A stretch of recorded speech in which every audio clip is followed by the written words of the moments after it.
Hello everyone and welcome to concept of maths by Vivek Ranjan sir. Channel पे आप सबका स्वागत है। मैं विवेक रंजन सिंह, आपका क्वांट फैकल्टी, आप सबका स्वागत करता हूँ। जैसा कि आपको पता है कि आपके लगभग सारे एग्जाम निकल गए, अब तो वेटिंग है सिर्फ और सिर्फ एसबीआई की। तो भाई वेटिंग करके काम तो चलेगा नहीं, अपन को तो सिलेक्शन लेना है, तो तैयारी अभी से किया जाए। तो हमारे अभी जो देखा जाए एसबीआई पीओ और क्लर्क, ये दो एग्ज़ाम है। मैं इन दोनों की तैयारी आपको कराता रहूँगा, उसके लिए आप लोग परेशान होने की ज़रूरत नहीं है। तो हम लोग स्टार्ट करेंगे, एसबीआई पीओ की तैयारी करेंगे, क्लर्क की भी तैयारी करेंगे। दोनों की क्लासेस आपको यहाँ पर मिलती रहेगी, उसके लिए आपको कोई परेशान होने की ज़रूरत नहीं है। ठीक है, तो चलिए देखते हैं। आज हम लोग एसबीआई पीओ को टारगेट करते हुए कुछ क्वेश्चंस देखेंगे, जिसमें कि हम लोग अर्थमेटिक, है ना, और डीआई, ये दो इंपॉर्टेंट है। क्योंकि देखो यार, स्पीड मैथ्स करने सब लोग जाते हैं, तो अपन वो नहीं करेंगे फर्दर। क्लर्क के लिए तो वो इंपॉर्टेंट रहेगा, पीओ प्री के लिए भी इंपॉर्टेंट रहेगा। लेकिन अर्थमेटिक डीआई कहा जाता है ना कि प्री तो निकाल लेते हैं बहुत सारे बच्चे, बट मीन्स में लटकते हैं। तो मीन्स की तैयारी अभी से करेंगे, प्री की और मेंस की दोनों की एक साथ करेंगे, तभी हमारा सिलेक्शन हो सकेगा। तो हम प्री मेंस दोनों को एक साथ लेके चलेंगे। तो चलिए पहला क्वेश्चन आपके स्क्रीन पर रखते हैं। ये जो लोग देख रहे हैं, मैं इसको स्टार्ट कर दूंगा। आप लोगों को क्या करना है, वीडियो को पॉज करना है, पहले आप इसको खुद सॉल्व करने की कोशिश कीजिएगा। जैसा कि आप क्वेश्चन देख पा रहे हो, एक पर्सन है जिसके पास 15,000 रुपीज़ एक स्कीम में लगाता है, जो सिंपल इंटरेस्ट ऑफर करता है 10% के हिसाब से, और उसको 45x का क्या होता है, इंटरेस्ट आता है 3 साल में। अच्छा भाई, ये कह रहा है तो सिंपल इंटरेस्ट क्या होता है भाई? अगर 10% की अगर हम बात करें और 3 साल के लिए इन्वेस्ट करें, तो हमें 30% सिंपल इंटरेस्ट मिलता है। बोलो कितने परसेंट सिंपल इंटरेस्ट मिलेगा? 30%। अब ये जो 30% है, और प्रिंसिपल हमारा कितना था? 50,000। तो सिंपल इंटरेस्ट कितना हो जाएगा? 30% of total interest. Total principal हमारे पास कितना है? 15,000। तो 4,500। ठीक है, परसेंट से 2 जीरो कट जाएंगे, 2 जीरो आ जाएंगे। अब ये जो दे रखा है, ये वैल्यू दे रखी है किसकी? 45x की। तो हमने यहाँ पे 45x लिख दिया, तो यहाँ से हमें x की वैल्यू आ गई 100। सिंपल। अब देखो y की वैल्यू दूसरा कहता है अगर 200x, यानी कि फिर दूसरे इंटरेस्ट में प्रिंसिपल है 200x। अब x की वैल्यू कितनी आई थी? 100। तो ये हो जाएगा 20,000 रुपीज़। इसको इन्वेस्ट किया जाता है 20% के हिसाब से 2 साल के लिए। अच्छा, जब हम पहले साल इसका हम 20% लेंगे, तो इसका कितना आ जाएगा? 2 जीरो उड़ जाएंगे, तो 3 जीरो बचेंगे, और ये 4 आ जाएगा। दूसरे साल जाएंगे तो 20% तो आना ही आना है। बड़े ध्यान समझिएगा, 20% तो आएगा ही आएगा, यानी कि 4,000 तो आना ही आना है। लेकिन इसका भी 20% आएगा। देखो, कंपाउंड इंटरेस्ट में इंटरेस्ट पे इंटरेस्ट होता है, तो इसका 20% ले लीजिए। 20% का मतलब 800। तो टोटल कंपाउंड इंटरेस्ट कितना आ जाएगा आपका? 8800। और जो कि हमें दे रखा है 88y। तो हम अगर हम 88y के बराबर रख दें 8800, तो यहाँ से y की वैल्यू भी कितनी आ गई? 100। y की वैल्यू कितनी आ गई? 100। इसका मतलब x की वैल्यू 100, y की वैल्यू 100। तो आंसर हो जाएगा x equal to y. Simple. देखो, मैंने बताया था प्री मेंस दोनों लेके चलेंगे अपन। ठीक है, ये मोस्ट प्रोबेबली प्री का पेपर, प्री का क्वेश्चन। चलिए अगले क्वेश्चन की तरफ मूव करते हैं। पहले वीडियो को सारे बच्चे पॉज करेंगे और ट्राई करेंगे इसको सॉल्व करने का, फिर आप सॉल्यूशन देखेंगे जो मैं आपको बताऊंगा। ठीक है, तो चलिए स्टार्ट करते हैं। क्वेश्चन पढ़ते हैं। कहता है ए ने किसी बिजनेस को स्टार्ट किया। अब देखो, ये पार्टनरशिप है। पार्टनरशिप में एक चीज़ याद रखनी पड़ती है, जो प्रॉफिट का रेशियो होता है वो कहीं ना कहीं इन्वेस्टमेंट और टाइम का मल्टीप्लाई होता है। तो हमें वही ध्यान रखना है। अगर हम प्रॉफिट ए का निकालें, तो सबसे पहले अगर आप देखें, तो ये 2,000 रुपीज़ के लगाया टी मंथ्स के लिए। 2,000 रुपीज़ को लगाया टी मंथ्स के लिए, तो मैंने 2,000 का मल्टीप्लाई टी से कर दिया, 2,000 टी आ जाएगा। कहता B is also twice of the investment of A. तो बी जो आता है, प्रॉफिट ऑफ बी अगर हम निकालने जाए ट्वाइस, तो इसका ट्वाइस तो 4,000 टी हो जाएगा। दो से मल्टीप्लाई करोगे तो 4,000 हो जाएगा। ठीक है, उसके बाद क्या कहता है? Also join at the same time. जब बी आता है तो ए विड्रॉ कर लेता है 40% इन्वेस्टमेंट को। अच्छा, 40% इन्वेस्टमेंट विड्रॉ कर लेगा तो ऑब्वियसली 60% उसका इन्वेस्टमेंट बचेगा। तो हमने क्या किया, 60% ले लिया और कितना था 2000 टी का। अब समय कितना बचा, देखो 1 साल के लिए बिजनेस चल रहा है, यहाँ पे टी महीने हो गए तो इसके लिए टाइम बचा 12 माइनस टी, ये टाइम बचा। ठीक है, अब बी तो उसी के बाद आया था तो बी का हमने सीधे लिख दिया 12 माइनस टी। ठीक है, अब हमें बनाना पड़ेगा इसका रेशियो, है ना। यहाँ पे एक चीज़, ये टी मैंने गलत लिख दिया है क्योंकि 2 का 1000 का 4000 हो जाता है। ठीक है, अब अगर मैं रेशियो बनाने जाऊँ तो देखो भाई इसका टोटल कितना आ जाएगा, यहाँ पे 2000, यहाँ पे 12 का मल्टीप्लाई, फिर 60 का मल्टीप्लाई, है ना। तो ये आ जाएगा 12, 144। 144 किसी को ना समझ में आए तो भाई मुझसे कमेंट में पूछ लीजिएगा। फिर क्या हो जाएगा 800 टी,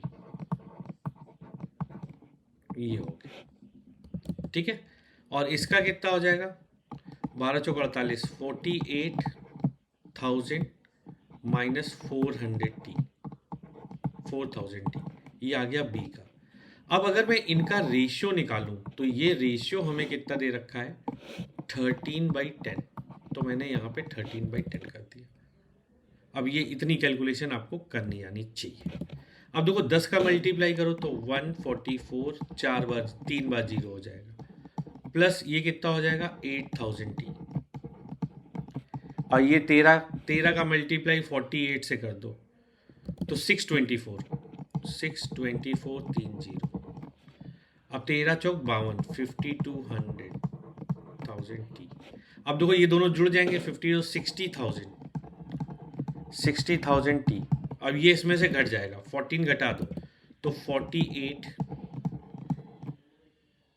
बोलो 0, बोलो अब 6 से कटता नजर आ रहा है कि नहीं आ रहा, 8 छंग 48, तो आंसर आ जाएगा 8। तो टी की वैल्यू हो जाएगी ऑप्शन नंबर बी।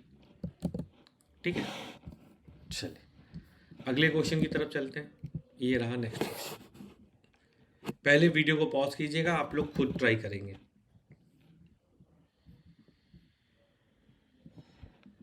चलो कहता है पी और क्यू किसी काम को 6 डेज में कर सकते हैं, पी और अलग अलग इतने इतने डेज में काम कर सकते हैं। If the total work 30 unit, अब देखो सब कुछ दे रखा है। कहता है पी और क्यू किसी काम को 6 दिन में कर सकते हैं। ठीक है, पी अकेला 3D दिन में करता है। ठीक है, क्यू अकेला इसको 2D दिन में करता है, ये भी सही है। टोटल वर्क कितना है 30, ये दिया है। अब हमें डी का मान निकालना है। अब देखो P और Q दे रखा है, साथ में P प्लस Q दे रखा है, तो इसका मतलब दोनों की एफिशिएंसी को हमें जोड़ना पड़ेगा। तो थोड़ा सा हम एक काम करते हैं। देखो बेटा, टाइम की अगर मैं बात करता हूँ टाइम की, तो P और Q का टाइम जो है इसका 3D है, इसका 2D है, तो रेशियो क्या बनेगा 3:2, ये टाइम का रेशियो हो गया। तो एफिशिएंसी का रेशियो 2:3 बनेगा, ये तो सबको क्लियर है, इसमें कोई डाउट नहीं होना चाहिए। अब इन दोनों का जो ये आएगा 30 से इसको डिवाइड करो, 5 यूनिट पर डे आ जाएगा 5। अब रेशियो दोनों का 2:3 है, तो क्वाइट ऑब्वियस है कि P का आ जाएगा 2, है ना, और Q का आ जाएगा 3। अब हमें निकालना है D की वैल्यू। तो P कितने दिन में काम करेगा, 30 में 2 डिवाइड कर दो तो ये आ जाएगा 15 दिन में। P 15 दिन में करेगा, और P की जो वैल्यू दे रखी थी वो कितना थी 3D, तो T की वैल्यू कितनी हो जाएगी 5। तो option number A will be the right answer. ठीक है, चलिए आसान है। चलो नेक्स्ट क्वेश्चन पे चलते हैं। ये इजी क्वेश्चन है, देखो ये प्री वाला है, फटाफट बताओ इसका। कहता है x को 80% मार्क्स मिलते हैं। वीडियो को पॉज करके पहले आप लोग ट्राई कीजिएगा, और 50 मार्क्स ज़्यादा पाता है। अच्छा देखो x के लिए वो अगर 80% मार्क्स पाता है तो 50 मार्क्स ज़्यादा पा जाता है। y जो है 60% मार्क्स पाता है, 20 से फेल हो जाता है।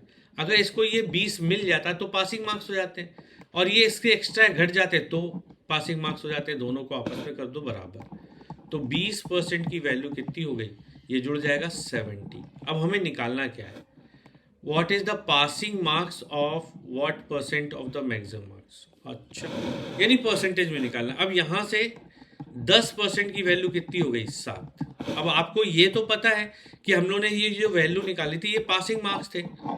ये क्या थे, पासिंग मार्क्स थे। किसी एक में रख दो। 10% की वैल्यू 7 है, तो 60% की 42 प्लस 20, तो ये टोटल वो पासिंग मार्क्स आ जाएंगे। कितने आ जाएंगे, 62। परसेंटेज निकालना है तो देखो ये 60% ऐसे रहने दो। बोलो, ये 60% तो ऐसे रहने दीजिए। क्या समझे, 60% ऐसे रहने दीजिए। बताइए। नहीं नहीं, रुको रुको, एक मिनट। भावना ना भैया, क्वेश्चन को ध्यान से पढ़िए। क्वेश्चन क्या कहता है, कहता है X obtain 80% of marks in the subject got इतना more than the passing marks. ये ठीक है, चलो। अब हमें मैक्सिमम मार्क्स पता नहीं है तो हम मैक्सिमम मार्क्स मान लेते हैं। मान लीजिए यहाँ पे 100 है मैक्सिमम मार्क्स, ठीक है। तो एक्स कितना पाएगा, एक्स पाता है 80%, यानी 80 मार्क्स। वाई कितना पाता है, 60%, यानी कि 60 मार्क्स। अब क्वेश्चन क्या कहता है कि जो ये है 60% पाता है, ये एक्स के कंपैरिजन में, यानी कि यहाँ पर अगर हम देखें तो हमारे पास यहाँ पे अंतर कितना हो रहा है, 20 बराबर 20, यानी 1:1, यानी मैक्सिमम मार्क्स 100 है, एक्स को 80 मिले हैं और वाई को 60 मिले हैं। तो अगर हमें पासिंग मार्क्स निकालने हैं, पासिंग मार्क्स, तो पासिंग मार्क्स आपने ये देखा कि एक्स को 80 मिलते थे और 50 मार्क्स ज़्यादा थे, तो इसमें से 50 माइनस कर दो। तो कितने, ए को मिले हैं 30 मार्क्स, एक्स को कितने मिले हैं, 30 मार्क्स। अब परसेंटेज बताना है तो टोटल मार्क्स तो हमारे पास 100 है, तो हम सीधे 100 का 30% ले लेंगे। दैट्स इट, आसान था। क्वेश्चन को पढ़ के ये है, देख लीजिए, मज़ेदार क्वेश्चन है। अब डीआई और अच्छी आ जाएगी आपके लिए। चलिए, इस डीआई को आप लोग सॉल्व कीजिए पहले।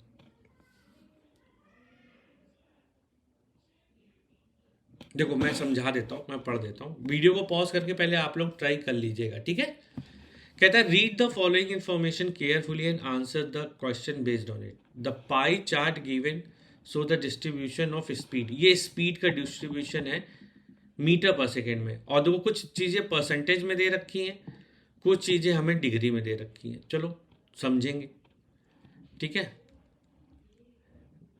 अब यहाँ पे नोट दे रखा है, each train, length, time, length, ratio. उसके बाद ये क्वेश्चन दे रखा है जिसका हमें आंसर करना है। तो अपन क्या करते हैं, इस क्वेश्चन को करने से पहले तो हम लोग डीआई को सॉल्व कर लेते हैं, स्पीड निकाल लेते हैं, बाकी सब कुछ निकाल लेते हैं, लेंथ निकाल लेते हैं, स्पीड निकाल लेते हैं, तब हम कुछ कर पाएंगे, ठीक है। तो मैं एक टेबल बना देता हूँ। जैसे मैंने यहाँ पे एक टेबल बना दी है जिसमें मैंने ट्रेन की लेंथ मीटर में, ट्रेन की स्पीड मीटर पर सेकेंड में, और time taken to cross the platform, ये चीज़ें मैंने दे दी। अब देखो बेटा, इसमें आपको हो सकता है कि जगह कम है, तो मैं अपनी फ़ोटो हटा लेता हूँ यहाँ से, 1 मिनट। हाँ, अब देखिए, इसको सॉल्व करते हैं। अब इन्फॉर्मेशन ये दे रखी है, ये दे रखी है, ये दे रखी है, ये दे रखी है, ये दे रखी है। चलो फिल करना शुरू करते हैं। चलिए, अब क्वेश्चन क्या कहता है, शुरू करें। एवरीवन इज रेडी ना। चलो देखो, सबसे पहले तो हम लोग क्या करते हैं, देखो ये परसेंटेज है 25%, इसको 25% में चेंज करना है। तो एक चीज़ याद रखिएगा, जैसे परसेंटेज में टोटल 100% होता है और डिग्री में 360 डिग्री होता है। तो इसको अगर हम 0 काटें और 2 से काटें तो 5% बराबर होता है 18 डिग्री।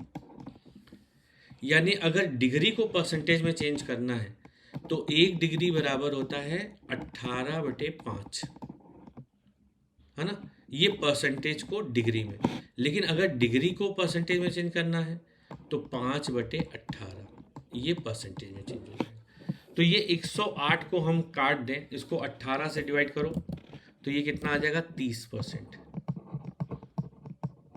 ये कितना आ जाएगा, बोलो, ये तो 20% दिया, ये 36, 18 डिवाइड करो तो ये आ जाएगा 10%।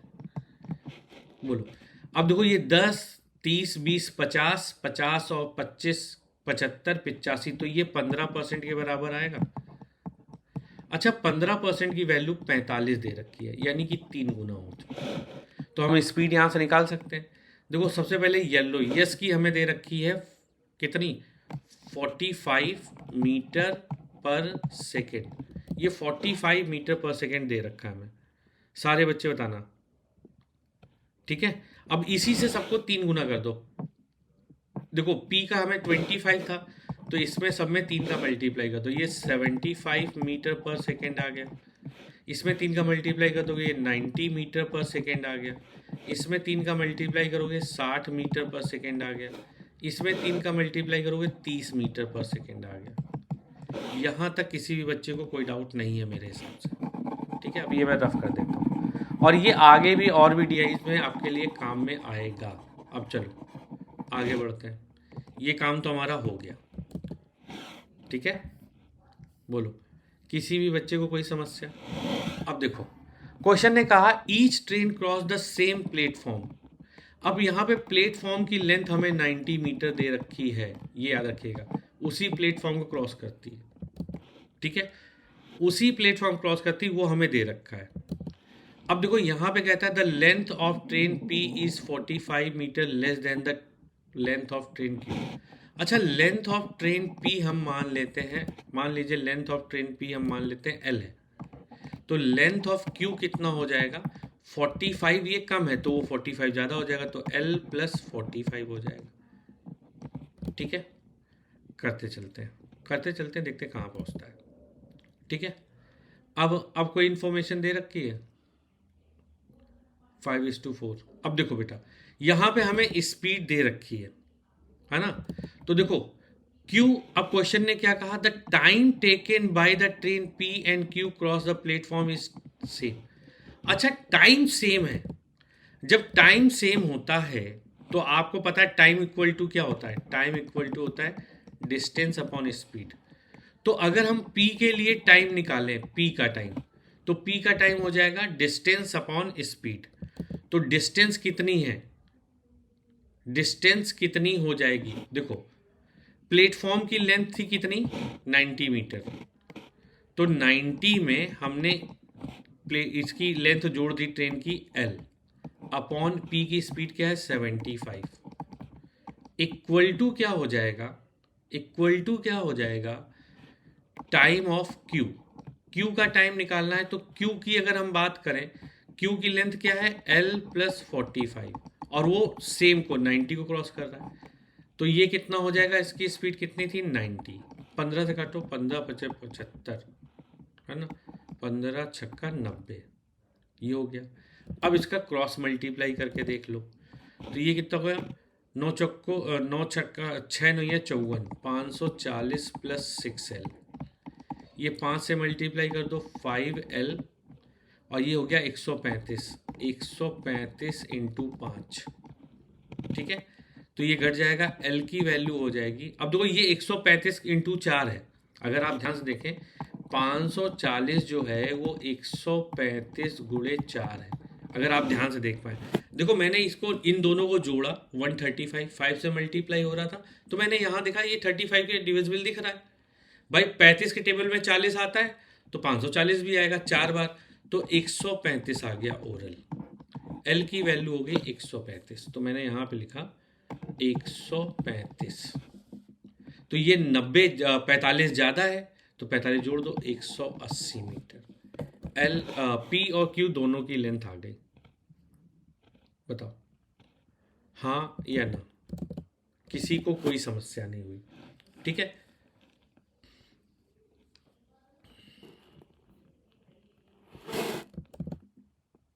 चलो इसी तरह अगर प्लेटफॉर्म को क्रॉस कराना है तो दोनों की, अब देखो ये निकल आया, तो अब हमको टाइम निकालना है दोनों का प्लेटफॉर्म को क्रॉस करने का। तो हमने देखा इसकी लेंथ है 135 प्लस उसकी है 90, अपॉन कर दो 75, तो ये कितनी बार जाएगा, 75 3 बार जाएगा 3 सेकेंड में। 180 और 90 27 270। हम क्या करेंगे 90 प्लस 180 को जोड़ दो और इसको 90 से डिवाइड कर दो, तो ये भी 3 सेकेंड आ गया। अब आगे बढ़ते हैं। कहता है लेंथ ऑफ ट्रेन आर और T is same which is equal to 150 metre. R और टी ये 150 है, ये 150 है। अब यहाँ से हम निकाल लें, देखो 150 और 60 को जोड़ो 200, 150 और 90, अगर 90 को जोड़ते हैं 240, 240 करोगे तो 4 सेकेंड, 150 और 90 240 को करोगे तो 8 सेकेंड। अब बस एस का निकालना है। The length of the ratio of S और क्यू 5:4, 4 की वैल्यू है 180, 45 का मल्टीप्लाई 5 से करो तो 225, 225 90 315, 315 को 45 से डिवाइड कर दो। ठीक है, समझ में आया कि नहीं आया? तो कितना आ जाएगा 7 सेकेंड। ये हमारी टेबल बन गई। अब एक बार ये टेबल बन गई तो आराम से आगे क्वेश्चन किया जा सकता है। तो चलिए क्वेश्चन देखते हैं। पहला क्वेश्चन, अब देखो इसमें भी वेरिएबल बेस्ड रहेंगे, आप लोग दिमाग लगाते रहिएगा। चलो देखो क्या कहता है। If the time taken by train S to cross a tunnel of length इतने मीटर इज टी। अब देखो स्पीड इक्वल टू क्या होता है, speed into time equal to distance होता है, सेम वो करो। अब टनल को क्रॉस कर रही है तो डिस्टेंस में ट्रेन और टनल दोनों की लेंथ जुड़ जाती है, याद रखो। स्पीड एस की कितनी थी 45, तो मैंने लिखा 45। टाइम कितना दे रखा है टी, तो मैंने टी कर दिया, बराबर डिस्टेंस। डिस्टेंस में देखो टनल की लेंथ है 7t + 3। अब इसमें ट्रेन की लेंथ जुड़ जाएगी, तो चूंकि हम लोग बात कर रहे हैं एस की कितना है 225, तो 225 ये जुड़ जाएगा। ठीक है, सॉल्व कर लो। देखो 45t = 7t + 228, तो ये 7 चला जाएगा 38t, बोलो बराबर 228, तो t बराबर आ गया 6 सेकेंड में। अब क्वेश्चन कहता है find the length of the tunnel is what % मोर और लेस देन द प्लेटफॉर्म। तो एक तरफ टनल की लेंथ निकालो, एक तरफ प्लेटफॉर्म की लेंथ हमें पता है वो 90 मीटर थी, पीछे स्टार्टिंग में दे रखा था क्वेश्चन को। अगर आप देखें तो यहाँ पे प्लेटफॉर्म की लेंथ दे रखी है, वो बताओ, बताते जाइए। ठीक है, अब देखिए तो टनल की लेंथ 70, 7 × 42, 7 × 6 + 3, 7 × 42, तो ये कितना हो गया 45, बोलो। ठीक है, ये हो गया 45। अब 45 से 90 है, तो इनका डिफरेंस 45 अपॉन 90 × 100 कितना हो गया हमारे पास 50%। तो answer should be 50%। Option number B is the right one. ठीक है, होपफुली आप सबको क्लियर है। चलिए नेक्स्ट क्वेश्चन देखते हैं इसका। देखिए सब अच्छे क्वेश्चन है।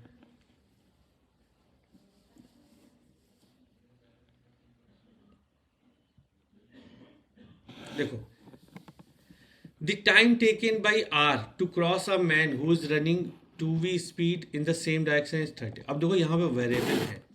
अब ये थोड़ा सा बेसिक रूल आपको बता रहा हूँ, जब भी कोई आदमी क्रॉस करता है किसी ट्रेन को तो डिस्टेंस जगह पे ट्रेन की लेंथ होती है, रिलेटिव स्पीड लगती है, बस लगा दो। देखो वही करूँगा, speed into time equal to distance.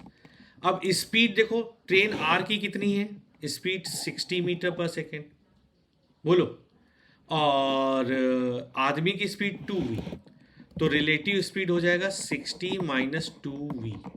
अब टाइम कितना लगता है 3 सेकेंड, तो 3 से मल्टीप्लाई। डिस्टेंस की जगह पे आर की लेंथ 150, 150 करो, ये गया 50 बार, तो 60 - 2v बराबर 50, तो 2v बराबर 10, तो v की वैल्यू आ गई 5। यहाँ से हमारी v की वैल्यू आ गई। अब क्वेश्चन क्या कहता है, if the speed of train R is increase by 4v। अब नई स्पीड कितनी आ गई 4 × v, यानी कि 20 मीटर पर सेकेंड, इतनी बढ़ा दी गई। Then the time taken R to cross the same platform को क्रॉस कराना है। तो टाइम इक्वल टू क्या होता है, डिस्टेंस अपॉन स्पीड। अब डिस्टेंस इसकी क्या थी, 150 प्लस प्लेटफॉर्म की लेंथ 90 पहले पीछे दे रखी है। अब स्पीड उसकी पहले कितनी थी, 60। अब इसमें 20 अगर हम बढ़ा देंगे तो 60 प्लस 20 80 हो जाएगा। तो ये हो गया 240 अपॉन 80। इसको काटें तो आंसर आ जाएगा 3 सेकेंड। तो 3 second is the right answer. ठीक है, चलिए अगले क्वेश्चन पे चलते हैं। ध्यान से लगाइएगा क्या कहता है। ट्रेन पी, बेटा पॉज करके पहले आप लोग जरूर सॉल्व कीजिएगा। Train P crosses another platform, कोई दूसरा प्लेटफॉर्म है इस बार, वाला प्लेटफॉर्म नहीं। द लेंथ ऑफ इतने मीटर विथ इतने % लेस ऑफ द स्पीड इतने सेकेंड। फिर देखो स्पीड इंटू टाइम बराबर डिस्टेंस ही लगाओ। अब ट्रेन की जो स्पीड है, ट्रेन की जो स्पीड है पी की कितनी थी, 75, लेकिन उसने x% अपनी स्पीड कम कर ली है। कितना, x% कम कर ली है। तो x% कम कर ली है, तो अगर आप देखें तो इसमें से 25% कहते हैं x% घटा दो, तो 75 का x% 0.75x ये स्पीड हो जाएगी। भाई मैंने क्या किया, भाई 75 है, 75 का अगर आप x% लोगे तो 0 पॉइंट ये माइनस कर दो, इतनी घटा दी। टाइम है 3.50 इक्वल टू डिस्टेंस है 3x प्लस 15। अब बस ये कैलकुलेशन है, जो कैलकुलेशन को कर ले गया उसके लिए सब आसान है। अब देखो थोड़ा सा कुछ हम कर सकते हैं क्या, देखो 3 से तो काट सकते हैं। अगर हम देखें कि सबसे पहला काम क्या करते हैं अपन, कुछ सिंप्लीफाई करते हैं, या तो 35 और 75 का मल्टीप्लाई कर दो। 35 और 75 का मल्टीप्लाई कर लेते हैं तो कितना आ जाएगा, 262.5। ठीक है, अब -75 और 35 का मल्टीप्लाई करोगे तो ये आ जाएगा 2.625। एक ही बार करना था बस, बराबर 3x प्लस 15। अब ये जो 3x प्लस 15 है, 3x इससे चला जाएगा, जुड़ जाएगा, तो ये हो जाएगा 5.625x। अब ये 15 इसमें से माइनस हो जाएगा, तो वो कितना आ जाएगा, 112.5। तो x की वैल्यू 5 दूना 10 यानी कि 2 बार, x की वैल्यू आ गई 2। हमें कह रहा फाइंड द लेंथ, 2 नहीं 20 आ जाएगी, डेसिमल भी ध्यान दो। तो 3x प्लस 15 की वैल्यू निकालनी, तो 3 इंटू 20 प्लस 15, तो ये हो गया 60 प्लस 15 75 मीटर। Answer 75 metre. ठीक है, होप आपको समझ में आ गया होगा। अब ये होमवर्क 1 है जिसका आप लोग आंसर कीजिए, है ना, एक ही था, ये होमवर्क है जिसका आपको आंसर करना है। और अच्छा लगा है तो सब्सक्राइब कीजिएगा, लाइक करिएगा, शेयर कीजिएगा, कमेंट कीजिएगा। ठीक है, मिलते हैं ऐसे ही नेक्स्ट वीडियो में। टिल देन गाइस, नमस्ते, बाय बाय, टेक केयर, धन्यवाद।